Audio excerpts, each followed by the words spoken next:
This is Mladen Jovanovic from complementarytraining.net, and I'm continuing on the topic of predicting things with Banister Model.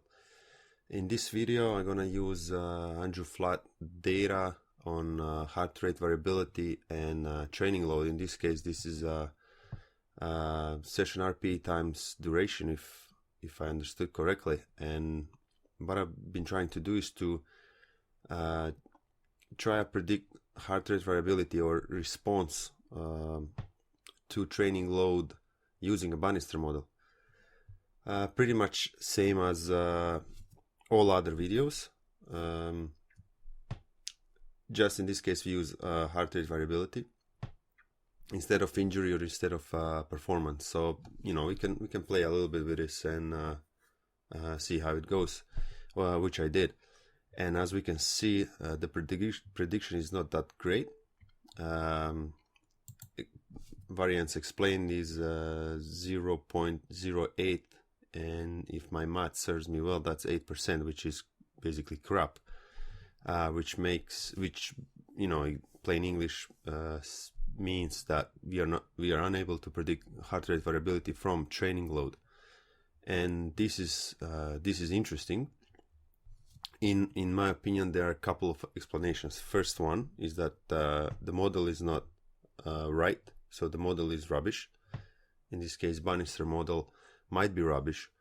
The other explanation might be that we might be missing, I think Hume called it, or someone else, sorry, the missing variable problem. So training load might not be enough to predict heart rate variability, so we might need extra data. So this basically creates a multivariate problem, and that could be sleep, could be wellness, could be maybe some different types of training load. Second, we don't have much data, so we need much more data points, in my opinion, and I'm not expert on this.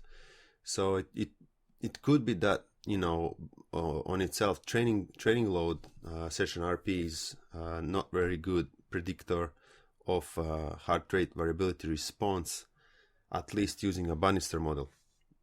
The idea behind this and what I wanted to do is to see, for example, if in a great scenario, and when we have different training loads and maybe some other parameters like sleep and wellness, whatever, and we plug all that inside a model, and then we try to predict heart rate variability, and we might probably get better data, better model fit, and we might get better variance explained. And the point is, we need to see what's happening with heart rate variability if we keep all those things kind of control for. So what we are looking for is this residual, or this difference between predicted and observed heart rate variability inside the model. Then we can say, okay, the model, assuming that the model is right, or the fit is much better, and in certain periods we might see, okay, the model is unable to explain the jump or drop in heart rate variability using the model, which is pretty good fit.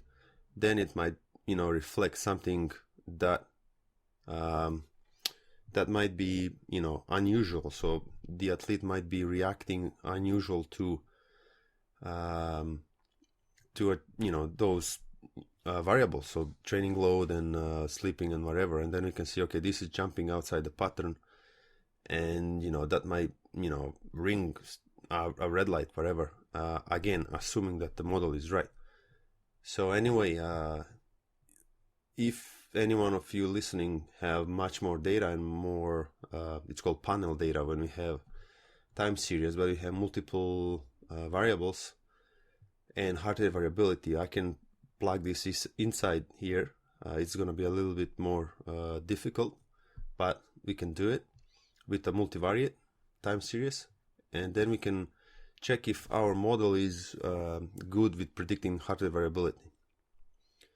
Hope this makes sense, and hope it gave you some ideas to experiment. Thanks a lot for listening.